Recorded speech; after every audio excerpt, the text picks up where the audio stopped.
លោកសួស្តីបងប្អូនអរគ្នាថ្ងៃនេះខ្ញុំបាច់ពិសីស្អី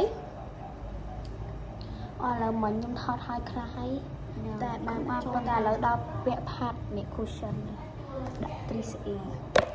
ខាងនេះគឺជាសាស្ត្រខ្ញុំលេបមិញហើយនេះគឺសម្រាប់លាងមុខលាងមុខមុនលាប cushion អីចឹងណាអញ្ចឹងឥឡូវបងខ្ញុំឡើយឥឡូវគឺខ្ញុំលាបអានេះមុនហើយចាដាក់ 3CE ដែរមានពងទៀត3CE គឺសាច់កណាត់វាចុះសាច់កណាត់មិនកណាត់វាសាច់ចឹងណា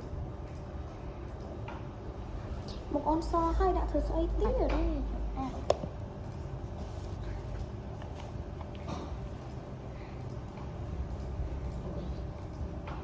នេះគឺពណ៌វាចឹងណានេះ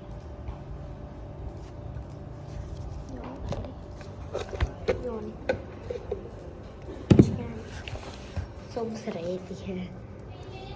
បានថតយ៉ាងដាក់ត្រង់មើល ត្រង់ឯតាដាក់ไปឈយខ្ញុំឃើញដាក់ច្បាស់ដែរទៅនេះទៅថតខ្ញុំអានយកដៃប៉ុណ្ណា